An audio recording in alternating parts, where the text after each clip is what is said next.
चलो भाई, आज हम पढ़ेंगे फिर जो हमने कल पढ़ा था उसके आगे। ठीक है, मतलब उस दिन जो हमने पढ़ा था, उस दिन हमने सिंपल लीनियर पढ़ा था जिसका हमने यूआई भी बनाया था, है ना। आज हम उसी के अंदर मल्टी लीनियर रिग्रेशन पढ़ेंगे। क्या पढ़ेंगे? Multi linear regression, simple linear का एडवांस। तो उसके लिए सबसे पहले मैं डेटा लेके आता हूँ। अब ये डेटा लाने के लिए मुझे जाना पड़ेगा कैगल के पास। किसके पास? कैगल। मैं चला गया कैगल के ऊपर। यहां पे मुझे सर्च करना है मल्टी लीनियर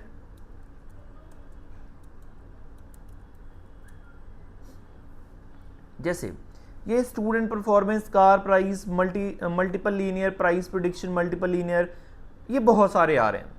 आप इसमें से कोई भी ले सकते हो, आप इसमें से कोई भी ले सकते हो।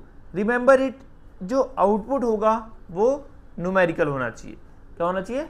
मतलब उसमें प्राइस हो, किसी का हाइट हो, कुछ भी हो, उस तरीके से कोई एक नंबर होना चाहिए। ठीक है, तो वो डेटा आपको लेके आना है। यहाँ पे मेरे पास पड़ा होगा, कहीं देख लेते हैं, पड़ा ही होगा। Salary data set. हाँ जी। आपने तो कहा था मैंने कुछ नहीं कराया। किसने? आपने कहा था। तो ये तो मैंने कराया है, ये मैंने कब मना करा कि नहीं कराया था? मैंने कहा 3 दिन से कुछ नहीं कराया, आपने कहा नहीं कराया। तो ये तो पहले ही कराया था, मशीन लर्निंग है। तो इसकी तो वीडियो नहीं, भेजी भी है मैंने। नहीं है उसमें। है उसमें, उसमें ढूंढना पड़ेगा। उसमें ढूंढोगे तभी मिलेगा, नहीं तो नहीं मिलेगा। ये तो मैंने कराया था। लास्ट गिटहब तक की कराया बस। हाँ, तो ये उसके पहले ही कराया था ना। मैंने पूरी वीडियो देखी है, कहीं पे भी नहीं है ओ ये। भाई, इसका कराया है, मतलब। अभी भेज दूंगा। ठीक है, अभी भेज दूंगा। अभी ये हाँ। रिकॉर्डिंग पे चल रही है, बहस मत करो इसमें। ठीक है, तो सबसे पहले मैं इंपोर्ट करता हूं अपने डेटा सेट को एज पीडी। ठीक है, मेरा डेटा सेट लोड हो रहा है। PD dot read CSV। ठीक है, और इसको एक वेरिएबल दे दिया डेटा। क्या दे दिया? डेटा। डेटा डॉट हेड, इससे हमारे पास हमारा डेटा आ गया। अब हमारे इस डेटा के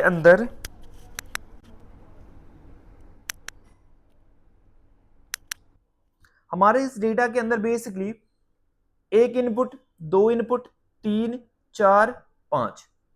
जो मैंने टास्क दिया था वो एक सिंपल लीनियर का था, बट अभी जो मैं बोल रहा हूं उसमें हमारे पास जो डेटा है वो मल्टी लीनियर का है। कैसे? मल्टी लीनियर का मतलब ये होता है जो हमारे पास इनपुट होंगे ना, वो मोर देन वन होंगे। कितने होंगे? मोर देन वन। क्या होंगे? Input columns. अभी जो हमारे पास इन परफॉर्मेंस इंडेक्स डिसाइड हो रहा है, वो डिसाइड हो रहा है किसी स्टूडेंट के आवर ऑफ स्टडी के बिहाफ पे, उसके प्रीवियस स्कोर के बिहाफ पे, एक्स्ट्रा एक्स्ट्रा करिकुलर एक्टिविटी के बिहाफ पे, स्लीप आवर के बिहाफ पे, सैंपल क्वेश्चन पेपर के बिहाफ पे। इसके बिहाफ पे ये डिसाइड हो रहा कि स्टूडेंट का आने वाला परफॉर्मेंस इंडेक्स क्या होगा। इसका मतलब ये जो डेटा हुआ वो क्या बना? मल्टी लीनियर का। कैसे? इनपुट कॉलम्स क्या है? मल्टीपल है। इनपुट कॉलम्स क्या है? मल्टीपल है। अब मैंने उस दिन आपको पढ़ाया था इंपोर्ट करके। क्या करके? इंपोर्ट करके। याद है किसी को? मैंने इंपोर्ट जॉबलिब यूआई में डायरेक्ट बना दिया था, है ना। मैंने उस दिन एक चीज छोड़ी थी जिसका नाम है ये। क्या मैंने ये फॉर्मूला एक्सप्लेन किया था? नहीं किया था। मैंने इस फॉर्मूले के यहाँ पे इनपुट आउटपुट दिखाया था? नहीं दिखाया था। आज हम इस मल्टी लीनियर में ये फॉर्मूला भी पढ़ेंगे, बट मल्टी लीनियर के साथ। किसके साथ? मल्टी लीनियर के साथ, अगर हमें टाइम बचा तो। नहीं तो फिर ये हमें अलग से पढ़ना पड़ेगा। ठीक है, बिना इसके हमारा कुछ नहीं होने वाला, बिना इस फॉर्मूले के हमारा कुछ नहीं होने वाला। तो चलिए कार्यक्रम आगे बढ़ाते हैं। अब हम करेंगे क्या? सबसे पहले इस डेटा के ऊपर ईडीए करेंगे।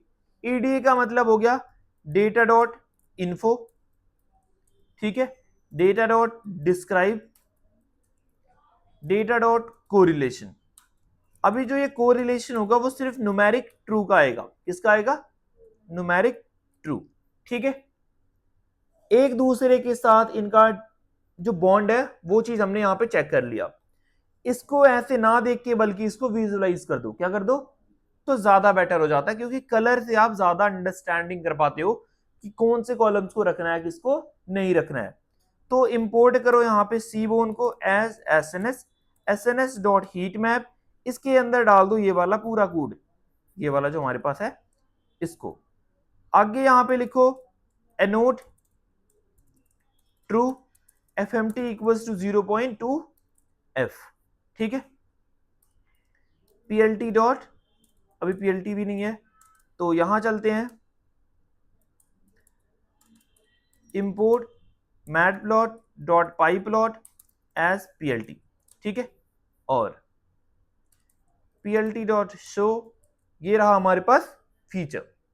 अब देखो जो ये कलर थोड़ा अलग आ रहे हैं, थोड़ा डार्क आ रहे हैं, इसको लाइट बोलते हैं ना, इसको लाइट आ रहे हैं, इसका मतलब ये है, ये बता रहा है आउटपुट के साथ इंपॉर्टेंस। क्या बता रहा है कि आवर स्टडी का जो इंपॉर्टेंस है वो परफॉर्मेंस इंडेक्स के साथ क्या है 37%, प्रीवियस स्कोर का जो परफॉर्मेंस इंडेक्स के साथ इंपॉर्टेंस है वो है 91%, स्लीप आवर का 4%, सैंपल क्वेश्चन पेपर का 4%। इस तरीके से हम ये चीज चेक कर पा रहे हैं। समझ में आ रहा है? ये बहुत ही ज्यादा इंपॉर्टेंट स्टेप है when you want to decide कि कौन से कॉलम को रखना है। मल्टीलीनियर का मतलब ये है आपके पास इनपुट्स तो बहुत सारे होंगे, इनपुट तो बहुत सारे होंगे, बट सारा ही आप यूज नहीं करोगे, वो यूज कौन कौन से करने हैं आपको यहां पे देखना है। अब जैसे एक्स्ट्रा सरिकुलर एक्टिविटी भी हमारे पास है, हम सबसे पहले इसके ऊपर बेसिकली ईडीए कर रहे हैं, हम चेक कर रहे हैं। अब हम इसके ऊपर क्या करेंगे, फीचर इंजीनियरिंग करेंगे। क्या करेंगे? Feature engineering. फीचर इंजीनियरिंग होता क्या है? फीचर इंजीनियरिंग बेसिकली एक टेक्निक है। क्या है? टेक्निक है use to modify existing column or add new column based on existing column. मतलब कि हम इसी डेटा के अंदर एक्स्ट्रा सरिकुलर एक्टिविटी को नंबर में कन्वर्ट करके या तो ऐड करें 01 इसी कॉलम के अंदर, या तो इसके बिहाफ पे एक नया कॉलम ऐड करें, ठीक है। अगर हम इसके अंदर ऐड कर रहे हैं तो भी फीचर इंजीनियरिंग हो रहा है, अगर हम इसके बिहाफ पे नया कॉलम ऐड कर रहे हैं तो भी फीचर इंजीनियरिंग हो रहा है। ऑनलाइन वाला समझ में आ रहा है? Yes sir. मैं इसका प्रॉपर डेफिनेशन भेज दूंगा, डोंट वरी, ठीक है। पीडीएफ भेजा होगा ना मैंने कोई ग्रुप में? नहीं भेजा मशीन लर्निंग का अभी तक? ठीक है, मैं भेज दूंगा वो, ठीक है। इसके बाद चलो मैं आपको दिखाई देता हूं, जस्ट एक मिनट। ये आ गया हमारा मशीन लर्निंग, ठीक है।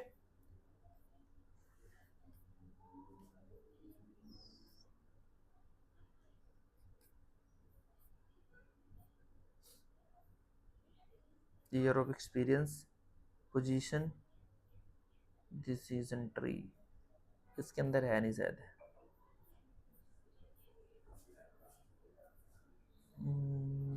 जैसे ये सिंपल लीनियर का था, ठीक है, सेक्शन सिंपल लीनियर, और कहीं मल्टी लीनियर दिख रहा है कहाँ पे? ऊपर, ठीक है। Multi linear regression extend simple linear regression by using multiple independent variables to predict the dependent variable. मतलब कि एक आउटपुट को प्रिडिक्ट करने के लिए आप मोर देन वन इनपुट यूज करते हो। इंडिपेंडेंट का मतलब इनपुट कॉलम्स, मोर देन वन इंडिपेंडेंट यूज करते हो, ठीक है। उसके बिहाफ पे आप ये फॉर्मूला मतलब ये चीज यूज करते हो, ठीक है, जिसमें item higher prediction accuracy, item use multiple features, handles complex data sets, ये सारी चीजें आती हैं। और यहां पे भी हमारे पास जो डेटा सेट है यही सेम चीज है, क्योंकि हमारे पास independent column more than one है। Hour study, previous hour, previous score, extra curricular, sleep hour का सैंपल क्वेश्चन पेपर। अब हम इस एक्स्ट्रा सरिकुलर एक्टिविटी के ऊपर डायरेक्ट मॉडल नहीं लगा सकते। क्यों? क्योंकि इसका जो इनपुट है, यानी कि जो इसके अंदर वैल्यू है, वो टेक्स्ट के अंदर आ रहा है। किसके अंदर आ रहा है? हमें उसको नंबर में कन्वर्ट करना पड़ेगा। किस में कन्वर्ट करना पड़ेगा?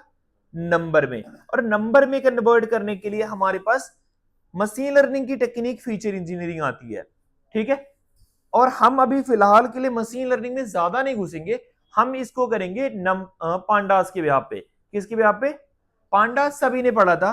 पांडा के अंदर एक फंक्शन होता है जिसका नाम है रिप्लेस। याद आ रहा है किसी को? रिप्लेस के अंदर हम डालेंगे, किसको रिप्लेस करना है?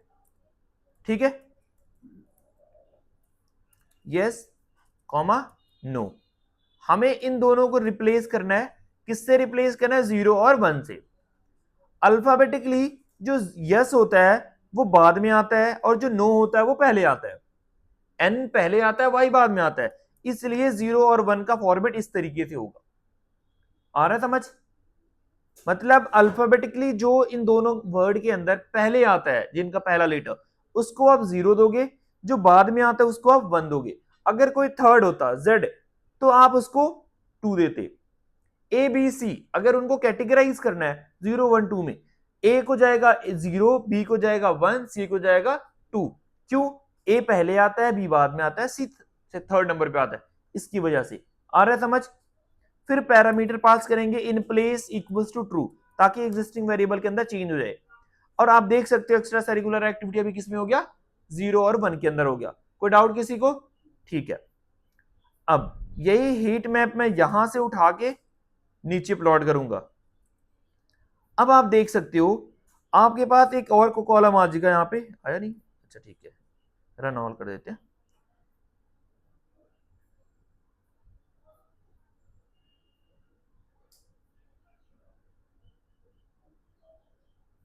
कोरिलेशन इसका क्यों नहीं आ रहा, एक्स्ट्रा सरिकुलर एक्टिविटी, ठीक है। Data dot D type, extra curricular activity का जो अभी डेटा टाइप आ रहा है वो क्या आ रहा है, ऑब्जेक्ट आ रहा है। क्या आ रहा है, ऑब्जेक्ट। बट ये क्या आना चाहिए था, इंट आना चाहिए था। तो हम इसको कैसे कन्वर्ट करेंगे,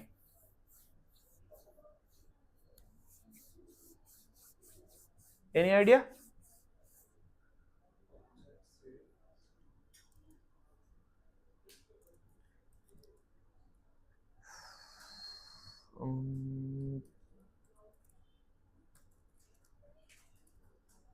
न्यूमेरिक,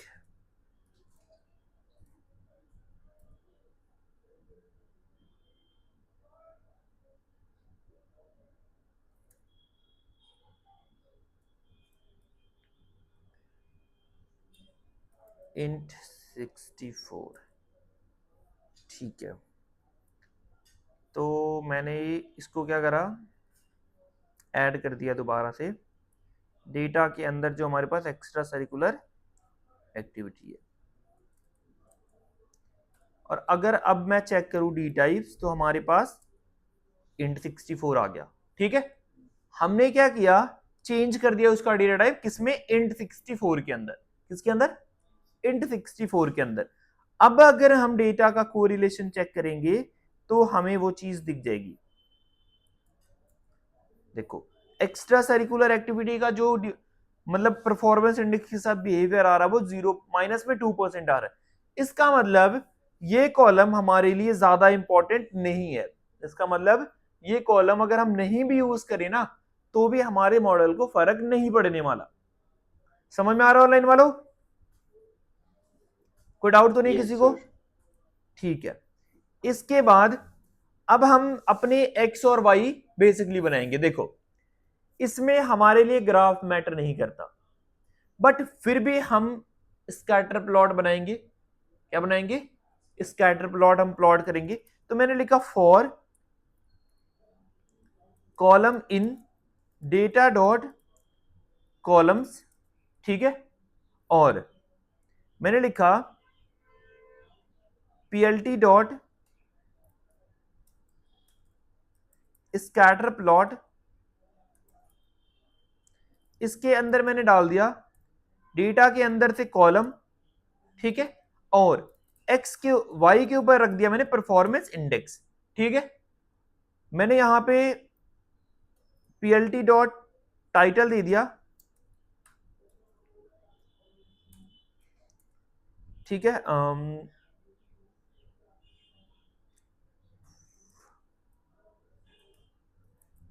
कॉलम, ठीक है, जो भी होगा, वर्सेस परफॉर्मेंस इंडेक्स।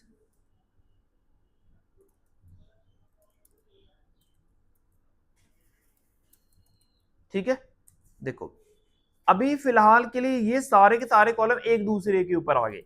हमें यहाँ पे plt डॉट शो लगाना होता है, इससे ये इस तरीके से एक डिस्ट्रीब्यूशन दिख जाता है सभी का। हर एक कॉलम का कंपैरिजन हम देख पा रहे हैं किसके साथ, परफॉर्मेंस इंडेक्स के साथ। अगर मैं यहां पे लिख दूं लास्ट में पीएलटी डॉट एक्स लेबल और यहां पे मैंने दे दिया कॉलम, ठीक है, पीएलटी डॉट वाई लेबल, यानी हाइट में जो है हमारे पास वो क्या है, परफॉर्मेंस इंडेक्स, क्योंकि मैंने यहां पे वाई में क्या दिया है, परफॉर्मेंस इंडेक्स। एक्स के ऊपर आ रहे हैं जो इनपुट्स होंगे, ठीक है, वाई के ऊपर आ रहा है जो उनका परफॉर्मेंस आ रहा है। तो हमने हर एक कॉलम के साथ परफॉर्मेंस को कंपेयर करके देख लिया। यहां पे मैंने दे दिया परफॉर्मेंस इंडेक्स, ठीक है, तो आप इधर देख सकते हो, ठीक है, hour study performance index, previous score performance index, sleep hour performance index, sample question paper performance index और परफॉर्मेंस इंडेक्स का परफॉर्मेंस इंडेक्स के साथ आप इस तरीके से स्कैटर प्लॉट, लाइन चार्ट आप यूज कर सकते हो, वायलेंट प्लॉट सीबोन का, ठीक है, कुछ भी आप प्लॉट करके स्टैटिस्टिक उसका पूरा पूरा प्लॉट कर सकते हो। आप पेयर प्लॉट यूज कर सकते हो अगर आप चाहो तो, मतलब आपको जो मर्जी करे वो यूज करो, कोई मसला नहीं है यहाँ पे।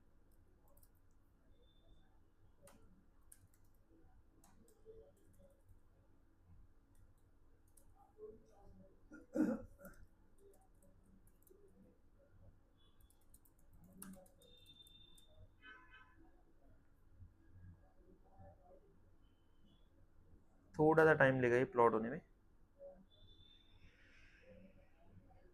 देखो हमारे पास सारे के सारे ग्राफ्स का इस तरीके से पेयर प्लॉट निकल के आ गया। इसका मतलब ये सी चीजें मेन आ रही है हमारे पास, जो वैल्यूज जा रही है ना, इसमें आप फाइंड, ये पूरा स्टैटिस्टिक रिटर्न कर देता है हमें, ये पूरा का पूरा स्टैटिस्टिक रिटर्न कर देता है। प्रीवियस स्कोर की वैल्यू कुछ इस तरीके से जा रही है, ठीक है, प्रीवियस स्कोर की वैल्यू यहाँ पे इस तरीके से आ रही है, और जब हम इसको कोरिलेशन चेक कर रहे थे तो हमारी वैल्यू भी इस तरीके से जा रही थी। मतलब एक्स्ट्रा सरिकुलर एक्टिविटी में जो 0 और 1 आ रहे हैं ना हमारे पास, यस और नो, उनकी वैल्यू ग्रेटर और हायर दिख रही है हमें, ठीक है। आप इस तरीके से सारी की सारी वैल्यू को चेक कर सकते हो कि जो सैंपल क्वेश्चन पेपर आ रहा है वो यहां से, मतलब 1 से स्टार्ट हो रहा है, मैक्सिमम 11-12 तक जा रहा है यहाँ पे, और हाइट इसकी परफॉर्मेंस इंडेक्स की कितनी जा रही है वो चीज भी आप यहाँ पे चेक कर सकते हो, ठीक है। परफॉर्मेंस इंडेक्स अगर इस तरीके से वैल्यू आ रही है तो 15, ज्यादा डार्क हो जा रही है तो वो 90, ज्यादा डार्क हो जा रही है तो वो 90, जैसे ये सारी है ये 90s की रिटर्न कर रही है। अगर ये सिंपल एकदम आ रहा है, थोड़ा लाइट आ रहा है, तो वो किसका है, 15 वाला है। आप इस तरीके से पेयर प्लॉट लगा के भी चेक कर सकते हो। आया समझ? क्योंकि मल्टीलीनियर में हमारे पास जो डेटा होता है वो बेसिकली एक 3D ग्राफ होता है। क्या होता है? 3D, जिसको हम नहीं देख सकते, एक ह्यूमन 3D नहीं देख सकता, बट फिर भी मैं आपको प्लॉट करके दिखा रहा हूं। 3D ग्राफ में 3 एक्सिस होते हैं, एक्स वाई और जेड। तो मैं 3 कॉलम यूज करूंगा अपने डेटा सेट के अंदर से, मतलब इसका क्या कहते हैं, 3D ग्राफ बनाने के लिए, ठीक है। मैंने लिखा from Plotly dot express import scatter plot 3D, scatter 3D। Scatter 3D के अंदर मैंने सबसे पहले पास कर दिया data frame will be data, x हमारा होगा सबसे पहले आवर स्टडी, क्या होगा, आवर, ठीक है। वाई होगा हमारा परफॉर्मेंस इंडेक्स, क्या होगा,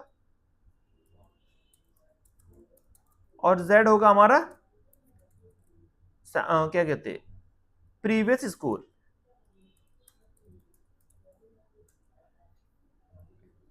देखो ये बेसिकली एक 3D ग्राफ है। ये क्या है, एक 3D ग्राफ है जिसमें 3 एक्सिस आ रहे हैं, एक्स वाई और जेड।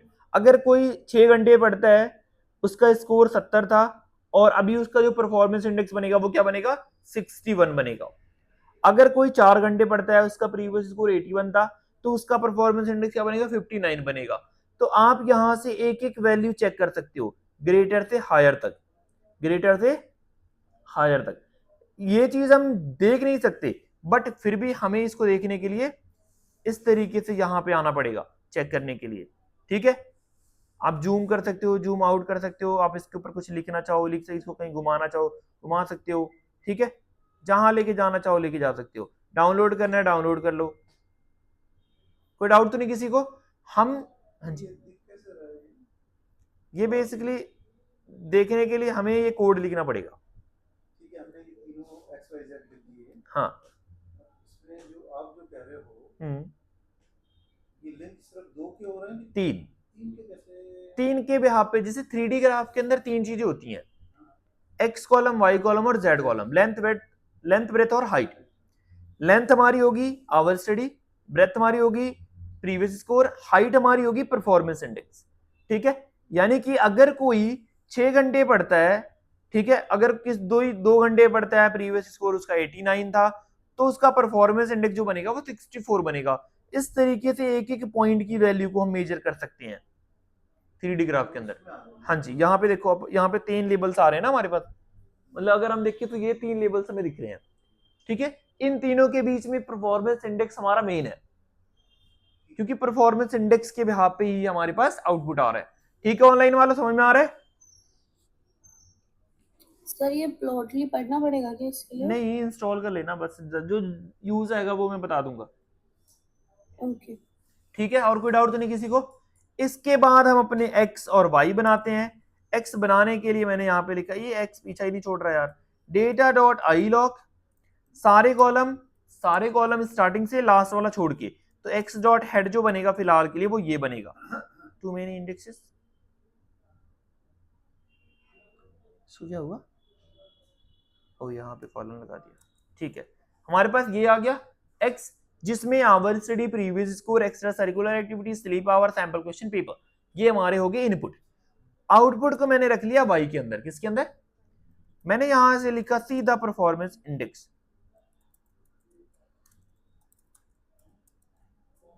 ठीक है, स्पेलिंग गलत है। और अगर मैं y डॉट हेड लिखूं तो ये बेसिकली हमारा एक सीरीज आ गया। कोई डाउट किसी को? ठीक है, इसके बाद हम यूज करेंगे अपने डेटा को स्प्लिट करने के लिए। क्या करने के लिए? अभी मैं बहुत सारी टेक्निक को स्किप कर रहा हूं, याद रखना, अभी बहुत सारी चीजों को आएंगी इसके अंदर। From model selection dot import कर देते हैं ट्रेन टेस्ट स्प्लिट को, from SK dot linear model import कर देते हैं साइकिट लीनियर रिग्रेशन को, from SK dot metrics import कर देते हैं R2 स्कोर को। ठीक है, mean absolute error, mean squared error. ठीक है, इसके बाद अब हमें डेटा स्प्लिट करने के लिए टोटल 4 वेरिएबल चाहिए। कितने चाहिए? क्योंकि ये टोटल दो पार्ट्स के अंदर डिवाइड होगा, ट्रेनिंग और टेस्टिंग के अंदर। ठीक है, तो x train, x test, y train और वाई टेस्ट, इसका आउटपुट भी तो रखना है, वाई ट्रेन और वाई टेस्ट। ठीक है, हमारा डेटा स्प्लिट हो गया। अगर 10,000 रोज थे तो 8,000 हमारा एक्स ट्रेन के अंदर जाएगा 80%, अगर बाकी जो 20% होगा वो चला जाएगा टेस्टिंग के अंदर। ठीक है, कोई डाउट तो नहीं किसी को? इसका आउटपुट भी चेक कर लेते हैं आया कि नहीं आया। ठीक है, आउटपुट भी आ गया हमारे पास, ये देख सकते हो आप। ठीक है, अब हम बनाएंगे मॉडल। मैंने लिखा model equals to linear regression. Default parameter के ऊपर मैं चला रहा हूं, किसके ऊपर? डिफॉल्ट पैरामीटर के ऊपर। मैंने लिखा model dot fit x train comma x test model train है, क्यों क्या हुआ, कुछ गलत दे दिया क्या मैंने? ओ वाई ट्रेन जाएगा ना यहाँ पे, इनपुट और आउटपुट जाते हैं ना उसके साथ, गलती से हो गया। ठीक है, मॉडल ट्रेन हो गया, पैरामीटर्स जो हमारे ट्रेन हुए हैं वो इतने पैरामीटर्स डिफॉल्ट चले हैं। ठीक है, एट्रीब्यूट जो हमें मिले हैं वो ये मिले हैं। कोएफिशिएंट की वैल्यू हमारे पास टोटल 5 आएगी, इंटरसेप्ट हमारे पास 1 होगा, नंबर ऑफ फीचर्स कितने थे? 5 थे, सिंगुलर था, मतलब एक तरीके से लीनियर था। ये क्या था? लीनियर था। समझ में आ गया? इसके बाद अब इसको बंद करते हैं। चलिए, मॉडल की एक्यूरेसी को इवेलुएट करने के लिए मैंने यहां पर लिखा प्रिडिक्ट के अंदर एक्स टेस्ट, और इसका आउटपुट स्टोर कर लिया वाई प्रेड के अंदर। किसके अंदर? वाई प्रेड के अंदर। उसके बाद मैंने लिखा y R2 score y test comma y pred. Model की एक्यूरेसी कितनी आ रही है टेस्टिंग की? 98%। कितनी आ रही है? ट्रेनिंग का भी चेक कर लेता हूं मैं, ताकि ये पता चल जाए मॉडल ओवरफिट या अंडरफिट तो नहीं हो रहा। तो y train comma model dot predict x train, ठीक है, कितना आ गया 98%।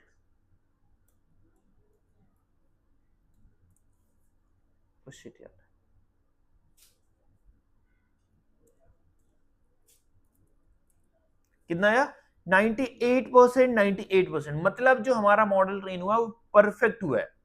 क्यों परफेक्ट है? ट्रेनिंग में पॉइंट में सिर्फ एक वैल्यू ज्यादा है। कितनी ज्यादा है? पॉइंट में एक वैल्यू ज्यादा है। टेस्टिंग में पॉइंट में सिर्फ एक वैल्यू कम है, 0.86 उसमें है और 87 इसमें है। इसका मतलब ये एक ऑप्टिमल मॉडल हो गया। क्या हो गया? ऑप्टिमल का मतलब परफेक्ट। क्या हो गया? परफेक्ट। अगर मैं इसको एक सिंगल इनपुट देता हूं, क्या देता हूं? Single input. जैसे कोई स्टूडेंट है जो 6 घंटे पढ़ता है, उसका प्रीवियस स्कोर 89 था, एक्स्ट्रा वो क्या करता है, कुछ भी जो भी कर लेता है।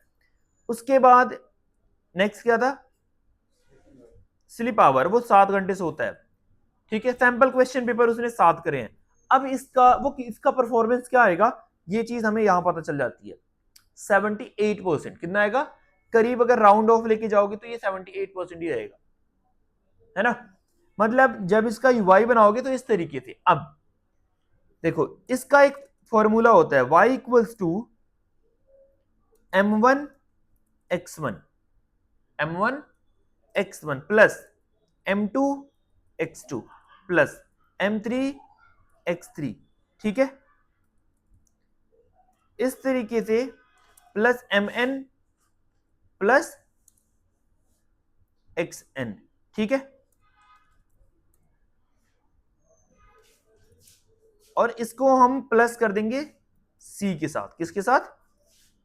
c के साथ। अब देखो m की वैल्यू हो गई जो हमने इनपुट दिया है, जो हमने ट्रेनिंग के टाइम इनपुट दिया है, जिसको हम बोलते हैं कोफिशिएंट। क्या बोलते हैं? यानी स्लोप। क्या बोलते हैं? स्लोप। c होता है इंटरसेप्ट। मैं दिखाता हूं आपको। मैंने लिखा मॉडल डॉट कोफिशिएंट, टोटल कितने आए? 5। जितने नंबर ऑफ इनपुट होंगे उतने m की वैल्यू आएगी। जितने नंबर ऑफ इनपुट होंगे उतने m की वैल्यू आएगी। Model dot intercept, model dot intercept, intercept सिर्फ एक आता है जो c होती है, जो c होता है। इस फॉर्मूला को ज्यादा डीप जाने की जरूरत नहीं है। मैंने क्या करा, इन सभी वैल्यूज को मैंने कॉपी कर लिया। क्या कर लिया? कॉपी, ठीक है। मैंने इनको मल्टीप्लाई कर दिया 6 के साथ, ठीक है, प्लस दूसरा क्या है बोलना जरा समीर, मल्टीप्लाई 89 वाले को बोलना, ये जो मैंने यहां पे इनपुट दिया था।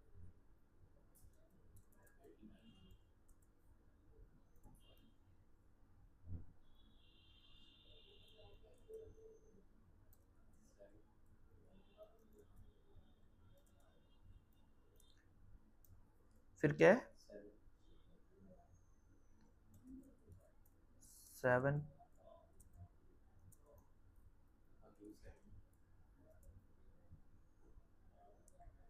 मल्टीप्लाई बाई 7 प्लस ये जो इंटरसेप्ट की वैल्यू आई है एज इट इज, इसको बिना एक भी नंबर इधर उधर किए कॉपी एंड पेस्ट। वैल्यू कितनी आई? 78.40। 78.40। देखो ये जो प्रिडिक्ट फंक्शन कर रहा है ना, वो भी यही फॉर्मूला चला रहा है, ठीक है। इसका मतलब ये होता है कल को अगर मुझे किसी नंबर को या फिर बोल लो किसी स्टूडेंट की परफॉर्मेंस चेक करना है, तो मैं यूआई के अंदर या तो इसको जॉबलिब के साथ इंपोर्ट करके बनाऊं जो हमने बनाया था, ठीक है, या तो फिर मैं उसको इस तरीके से इस फॉर्मूले के ऊपर रख के बनाऊं। बेनिफिट क्या है फॉर्मूले का या जॉबलिब का? दोनों में से बेस्ट कौन है? देखो इफ हम क्या कहते हैं इंपोर्ट करके बनाएंगे तो वो ज्यादा लोड लेता है, वो ज्यादा लोड लेता है। कैसे? सबसे पहले वो मॉडल लोड करेगा, उसके बाद वो सर्किट लगना आपके सिस्टम में होना चाहिए, बहुत सारी चीजें हैं जिसके भी यहाँ पे सिस्टम स्लो हो जाता है। क्या हो जाता है? उसका time complexity plus space complexity दोनों बढ़ जाती है। टाइम ज्यादा ले रहा है क्योंकि वो स्पेस कंज्यूम कर रहा है, मतलब वो पहले इंपोर्ट करेगा मॉडल को, उसके बाद उसकी लाइब्रेरी इंपोर्ट करेगा, देन उसको मल्टीप्लाई करेगा वगैरह वगैरह, देन आउटपुट रिटर्न करेगा। बट अगर ये इक्वेशन चला रहा हूं मैं इसके पीछे, ये वाला जो ये फॉर्मूला है, तो जस्ट उसको एक मैथमेटिकल ऑपरेशन परफॉर्म करना है। जो भी यूजर इनपुट देगा उसके साथ अगर मैं इनको मल्टीप्लाई कर दूं, ये जो भी फॉर्मूले के ऊपर रख के, तुरंत हो गया। मतलब कंपैरिजन टू इंपोर्ट ये बहुत ज्यादा फास्ट होता है। कंपैरिजन टू इंपोर्ट क्यों फास्ट होता है? क्योंकि ये एक मैथमेटिकल है। समीर ने मेरे को बोला सर मैं 8 घंटे पढ़ता हूं, मैंने मेरे प्रीवियस लास्ट सेमेस्टर में मेरा इतना था, मैं एक्स्ट्रा भी कुछ कर लेता हूं और मैं टोटल इतने घंटे सोता हूं, ठीक है, और मैंने प्रीवियस के सैंपल क्वेश्चन पेपर भी करे थे। सर यार मेरे को बताओ मेरा नेक्स्ट क्या स्कोर आने वाला है, मेरा सीजीपीए वगैरह, तो मैं अब इंपोर्ट तो करूंगा नहीं। अगर मैंने ये एम और सी की वैल्यू याद रखा, ये एम और सी की वैल्यू, तुरंत मैं मल्टीप्लाई करके इसका आंसर बता सकता हूं तुरंत। ये एम और सी की वैल्यू आपको स्टोर करनी पड़ेगी किसी वेरिएबल के अंदर, सिंपल। या तो इस दोनों के फॉर्मूले के बेहाफ पे, मतलब दोनों बेहाफ पे मैं इसको बना के दिखाऊंगा कि कैसे ये यूआई के अंदर अगर आप क्या कहते हैं इंपोर्ट करके बनाओगे तो ज्यादा फास्ट है, या इस फॉर्मूले के बेहाफ पे रख के बनाओगे तो ज्यादा फास्ट है। मैं दोनों करके दिखाऊंगा, उसकी टेंशन मत लो आप लोग, ठीक है, क्योंकि मेरा काम है आपको छोटी सी छोटी चीज बताना। तो दोनों की चीजों के बेहाफ पे अगर मैं करके दिखाऊंगा, बाद में आप क्या इंप्लीमेंट करोगे वो आपकी मर्जी है, ठीक है। मतलब इंपोर्ट ही चलता है वैसे तो, बट फिर भी आपको पता होना चाहिए। आप एक ऑप्शन दो सामने वाले को कि मैं इसको ऐसे कर सकता हूं और ये ज्यादा फास्ट होगा, इससे उसको ये पता, इन केस आप सभी को जॉब लेनी है, अगर आपने किसी को सेटिस्फाइड करना है, देन आप उसको एक नहीं बल्कि मल्टीपल अप्रोचेस बताओगे, तभी जाके वो सामने वाला क्या होगा, सेटिस्फाइड होगा किसी चीज से। तो यहाँ पे आप अगर ये 2 ऑप्शन दे रहे हो ना, वो समझ जाएगा इसको डीप नॉलेज है, वो समझेगा, ठीक है। तो ये चीजें आपको पता होनी चाहिए, समझ में आ गया।